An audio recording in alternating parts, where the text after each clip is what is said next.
Tersangka kasus dugaan ijazah palsu Presiden ke-7 RI Joko Widodo, Roy Suryo, menilai pelimpahan berkas perkaranya ke Kejaksaan dilakukan secara dipaksakan dan tidak sesuai dengan ketentuan hukum acara pidana yang berlaku. Hal itu disampaikan Roy Suryo saat mendatangi Mapolda Metro Jaya, Jakarta Selatan, Jumat, tanggal 22 Januari tahun 2026, malam. Ia menegaskan, proses penyidikan seharusnya menggunakan KUHP dan KUHAP yang baru. Namun menurutnya sejumlah prosedur penting justru tidak dijalankan oleh penyidik.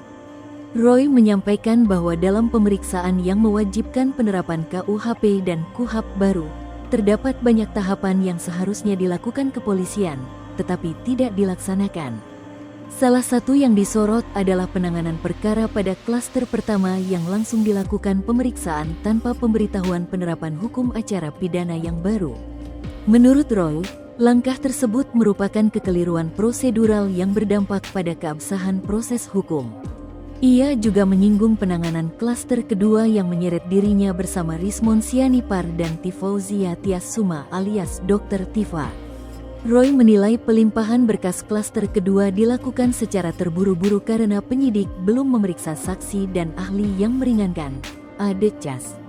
Ia menegaskan bahwa pelimpahan tersebut dilakukan dalam kondisi proses pembuktian yang belum berimbang.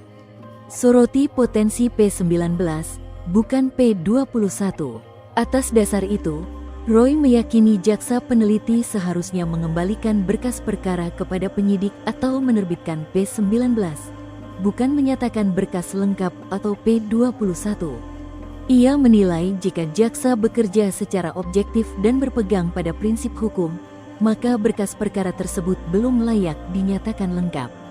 Sebagai informasi, P19 merupakan surat petunjuk dari Jaksa Penuntut Umum, JPU, kepada penyidik untuk melengkapi berkas perkara yang dinilai belum memenuhi syarat formil maupun material. Artinya, perkara tersebut belum dapat dilanjutkan ke tahap penuntutan. Roy menjelaskan bahwa dalam KUHP dan KUHAP yang baru, prinsip keberimbangan merupakan ketentuan wajib. Pemeriksaan tidak hanya boleh bertumpu pada saksi dan ahli dari pihak pelapor, tetapi juga harus memberi ruang yang setara bagi saksi dan ahli yang diajukan oleh tersangka. Menurutnya, absennya pemeriksaan saksi dan ahli dari pihak terlapor menunjukkan tidak terpenuhinya prinsip keberimbangan dalam proses penyidikan perkara ini. Berkas 3 tersangka sudah dilimpahkan. Sebelumnya, penyidik Polda Metro Jaya telah melimpahkan berkas perkara 3 tersangka klaster kedua dalam kasus dugaan ijazah palsu Presiden ke-7 RI Joko Widodo kepada Jaksa Penuntut Umum.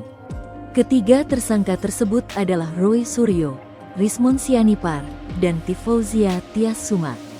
Direktur Reserse Kriminal Umum Polda Metro Jaya Kombes Pol Iman Imanuddin membenarkan bahwa berkas perkara ketiga tersangka telah dikirimkan ke Kejaksaan.